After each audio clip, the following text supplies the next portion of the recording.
Here's my catalog site. You'll notice as I navigate through a few of these pages, my header looks the exact same on all of them. If I go over to categories, it's the same. If I hit edit, it's the same. We're going to create a common view that actually holds the HTML tag for this header. So if I go over to NetBeans, I'm in my catalog project, and I'm here in the view folder. Inside the view folder, I have this common folder. If you don't have it, go ahead and create the common folder. Inside my common folder, I've already created a common header template. I'm going to open it up and show you what's inside.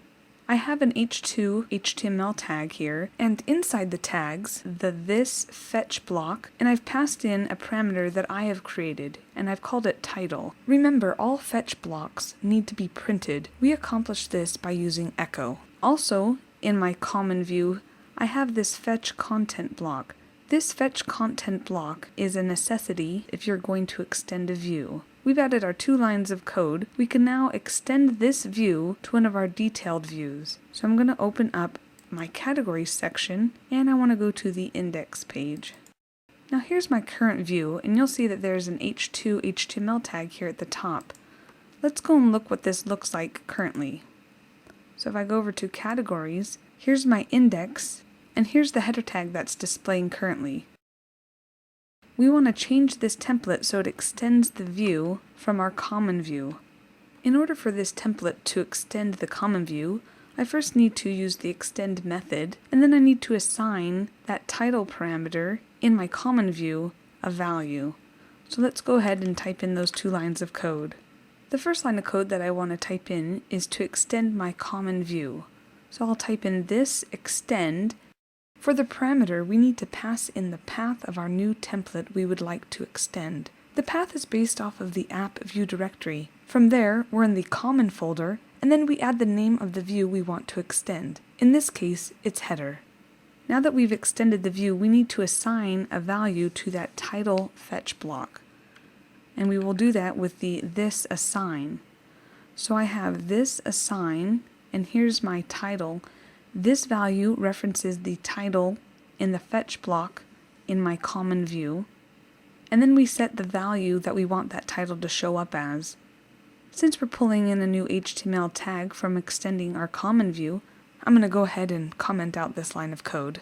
Let's see this in action. Here's what our header looks like before, and we'll hit refresh, and now you can see it has been updated to the value we set in our detailed view.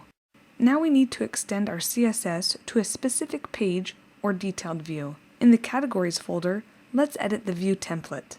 So here's my template code. At the top, I want to add another style sheet that is only visible on this particular template. In order to do that, I'm just going to use the following code.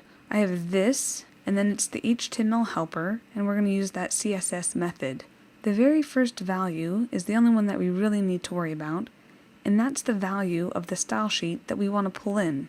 Now if we go over here to the web root folder, and inside my CSS folder, I have a new style sheet here. I'm going to open up this file so you can see what styles I'm adding.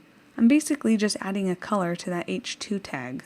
So if we go back over to the view template, so I have my header style sheet, and it matches inside my CSS folder. The next parameter we pass in is null, and the third parameter is an associated array, where the key is inline and we're setting that equal to false. Now if we just go over to our site, our new style sheet is on the view of the individual category. So if I click this, you'll now notice that our category H2 is being colorized by our new style sheet. And if I go back to categories, you'll see that that style sheet is only affecting that particular view. Extending views and extending your CSS will give you greater control over your website and also help with reusing code.